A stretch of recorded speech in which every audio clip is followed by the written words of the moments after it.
ছোট কাঁঠাল এটা কার? আন্নের এটা কয়টা দাম চান? 20 টাকা। একটাই নিয়ে আসছিলেন না আরো নিয়ে আসছেন? কয়টা নিয়ে আসছিলেন? দুইটা। আরেকটা কত বেচছেন? 15টি। আর এটা যদি ধরেন 20 টাকা বিক্রি করলেন আমার কাছে, তাহলে কত হলো? 35 টাকা। না ধরেন আমি 20 টাকা দিলাম, এখন তাহলে 20 টাকা বিক্রি করলে আগে 15 টাকা বিক্রি করছেন, তাহলে কত হলো? 35 টাকা না? 35 টাকা দিয়ে কি করবেন? বাজার করবেন। 35 টাকা দিয়ে বাজার হবে? ছোট মোটো আছে তো দেখে ভালো লাগছে, এমনি নিয়ে যাবো এমনি। টাকা না দিলে চলবে?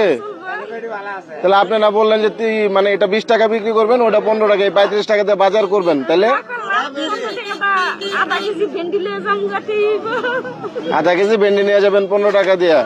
15 টাকা দিয়ে বাজার হয় আজকালকার দিনে?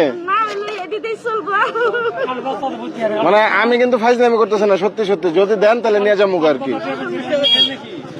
না না না, এমনি বলছি যে টাকা নিয়ে আসি নাই, মানে 20 টাকা তো বড় কথা না, কিন্তু আজকে টাকা নিয়ে আসি নাই আর কি, বুঝছেন? তো কি করবো চাচ্ছি বলেন? লয়ে যেতাম।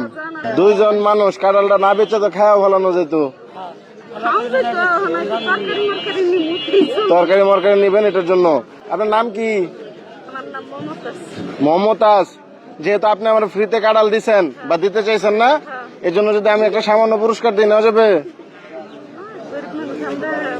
আমি খুশি হয়ে দিব আর কি, যেহেতু আপনি আমার কাঁঠাল দিয়ে দিতে চাইছেন।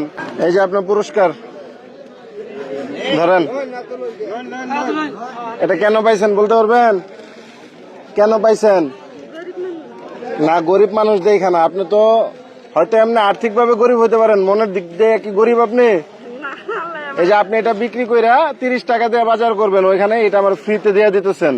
এর জন্য মূলত আমি খুশি হয়ে বা আল্লাহ পাক খুশি হয়ে আমার উছিলা করে আর কি পুরস্কার আল্লাহ মিলিয়ে দিচ্ছে, বুঝছেন? 30 টাকা দিয়ে আজকাল কি বাজার হয় না, ওইটা দিয়ে একটু আর কি বাজার করে নিয়েন। হ্যাঁ, আর এই যে কাঁঠালটা যে আপনি বললেন যে খাবো না, বিক্রি করে বাজার তরকারি নিব, এটা বাড়িতে নিয়ে চলে যাবেন, এটা আর বিক্রি করবেন না, খায় ফেলেন। হ্যাঁ, এটা কি আমি থুয়ে এখান থেকে চলে গেলে কি আপনি বিক্রি করে দিবেন? আচ্ছা, আমি না, আমি এটা নিব না, আমার লাগবে না, এমনি বললাম। ভালো থাকুন জুসি। হ্যাঁ, আচ্ছা, ওটা যে হবে তো, বাজার হবে তো। আচ্ছা, আল্লাহ হাফেজ, আসসালাম।